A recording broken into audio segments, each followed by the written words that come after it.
Alright gang, slap on your loudest velvet leisure suit, put on your best medallion necklace, get your comb over looking just right, and douse yourself in the finest designer imposter cologne, because... Hey everybody, we're all gonna get laid!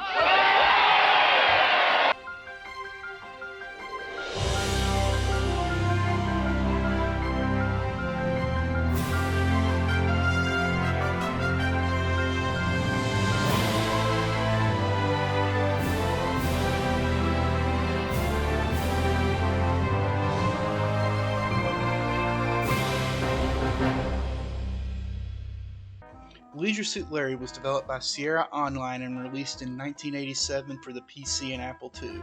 Later it got ports for the Amiga, Atari ST, Mac, and the Tandy. Like most early Sierra games, this one also uses the Sierra AGI, or Adventure Game Interpreter Engine, allowing it to have EGA graphics and text.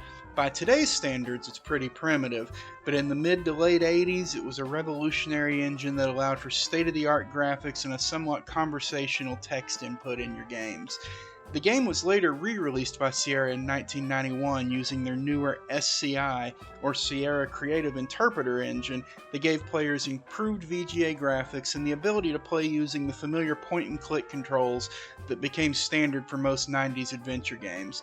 So much that an entire genre, point-and-click, is named after this method of controlling games. For this video, I'm going to be playing the VGA remake. I was 13 when the VGA remake came out, and this is the version that I have the most fond memories of playing. I can still remember trying to sneak into the family room and play this game after my parents had went to bed. At the time, the game seemed so filthy, but when you really get down to it, it's just PG-13. Sure, there's some adult themes and some suggestive bits of dialogue here and there, but this first game, there's really absolutely no nudity other than a few pixels of an areola near the end of the game, and even that can't be seen unless you push a button at the right time to reveal it. The story of this game very closely follows the story of a 1981 text adventure developed by Chuck Benton called Soft Porn Adventure. It's really clear that Al Lowe, who was the principal designer and degenerate behind Leisure Suit Larry, took very heavy inspiration from Soft Porn Adventure. While this game doesn't follow Soft Porn beat for beat, the story's close enough that you can almost figure out the Larry game if you're familiar with the puzzles and solutions from Soft Porn. Luckily for Al Lowe, Soft Porn was developed by Sierra, so he didn't have to worry about being sued for so blatantly borrowing from Soft Porn. Now, Al Lowe is quite an interesting character if you ask me. He started out as a high school teacher, then he joined Sierra to write, design, and program Disney edutainment games like Donald Duck's Playground, Winnie the Pooh and the 100-Acre Wood, and The Black Cauldron.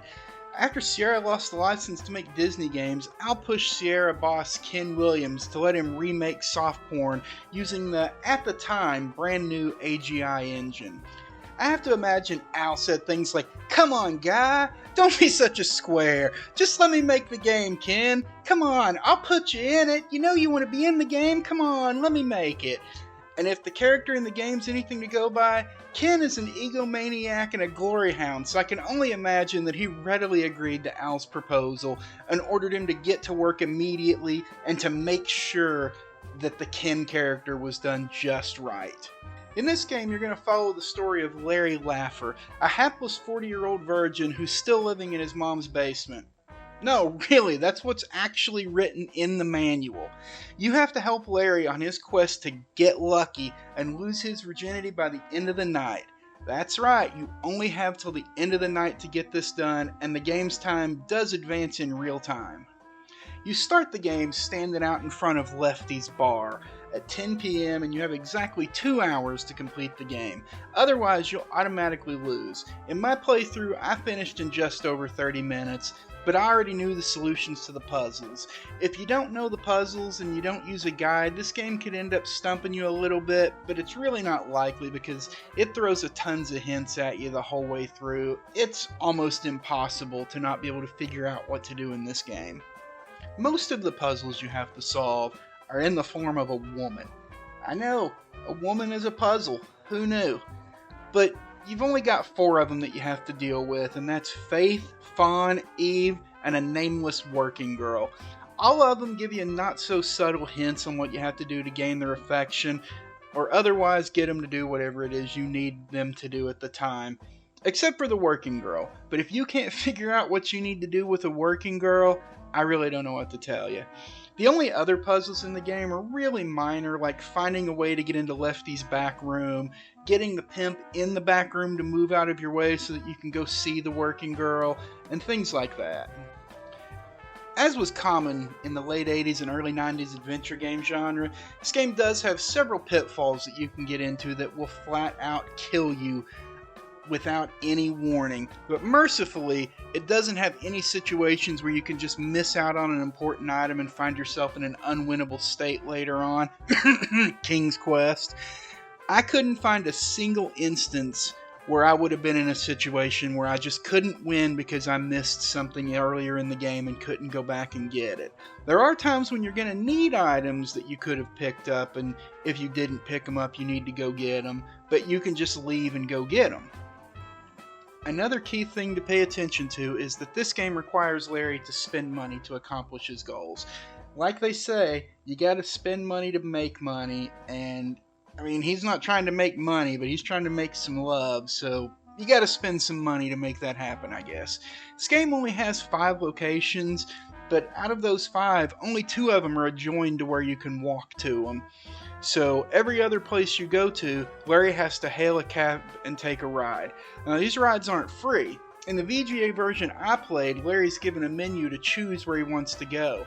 But if you decide to play this yourself and you play the AGI version, you'll need to ask the cabbie, where's the action, to see the names of the places to go, and then you can tell him where you want to go.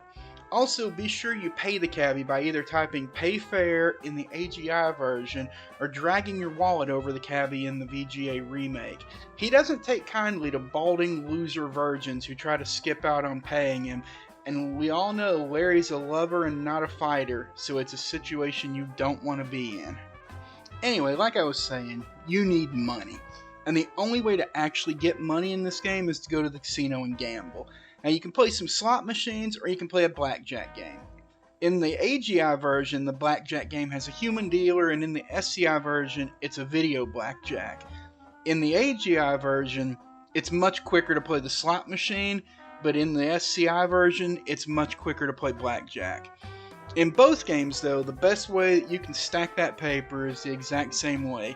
Shamelessly save scumming.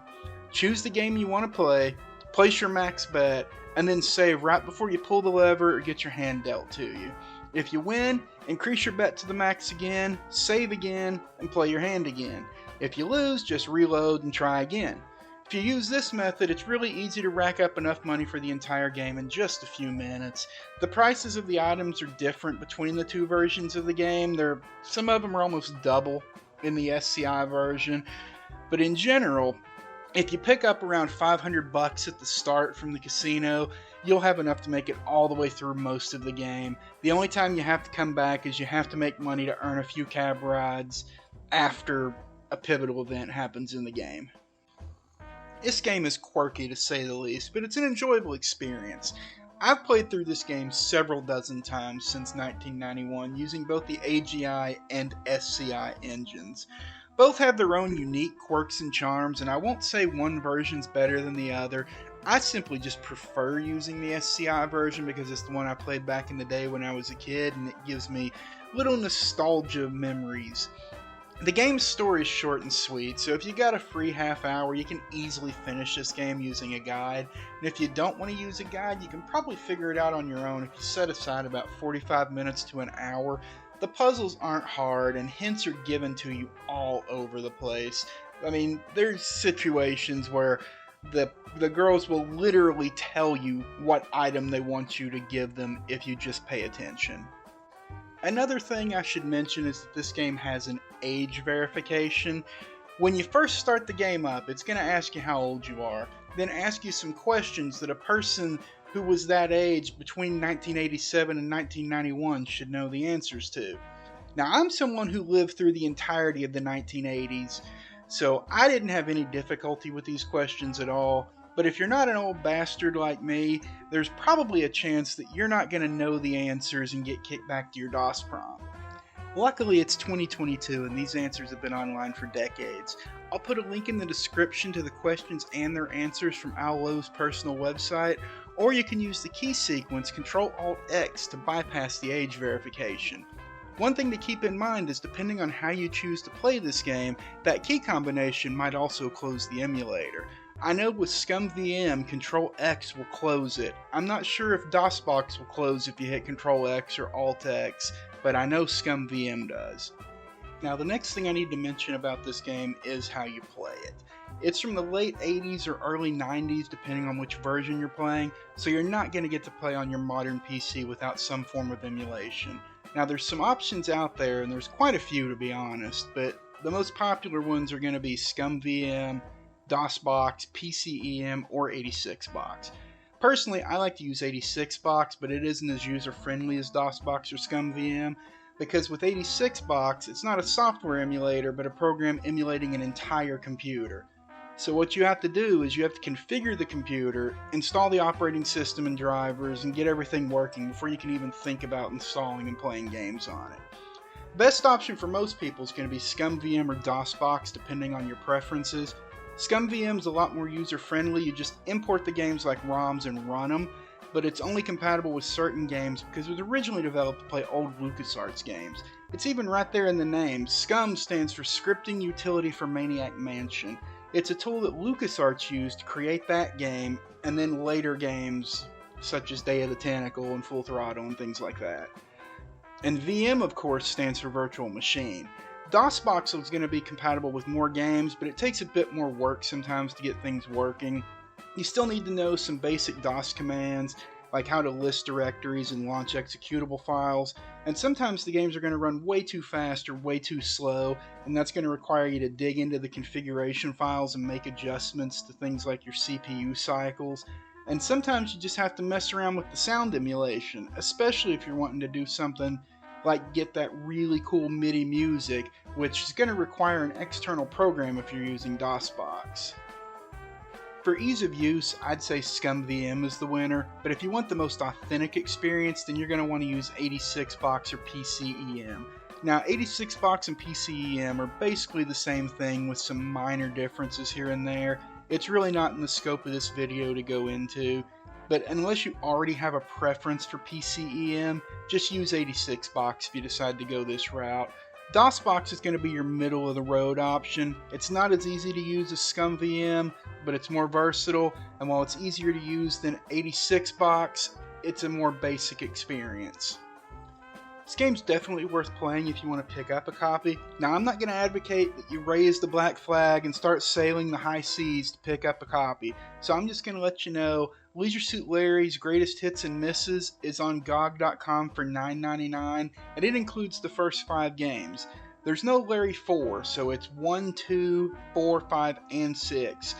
Or you can find copies of the original big box releases on eBay, but they're actually pretty expensive and really something you'd only want for collection purposes. The GOG version contains the exact same game and comes with an installer and a pre-configured DOSBox environment. But even if you still wanted to play the game with ScumVM or 86box, you still can. You just take the game files and use them in your emulator of choice. Nobody's forcing you to use DOSBox just because you bought it from GOG.com. All in all, I give this game a pretty high recommendation. Yeah, it's basic and it's not really all that salacious or titillating or very adult-oriented like they wanted you to believe, but the game has a charm and humor that you just really don't see that often in modern games. And also, Larry's just a lovable loser and you want to see him succeed, or at least laugh at him when he doesn't. Alright, if you're still here, thanks for watching. Be sure to like, comment, subscribe, go to my Patreon and give me all your money, and whatever else it is people say at the end of these videos. Oh yeah, I'm supposed to say something about how doing all those things really is going to help me out, because it shows the algorithm that I'm awesome and generate engagement, which is apparently a pretty important metric that determines just how good or bad my videos are. So yeah, go do all the things. Please? Please do the things.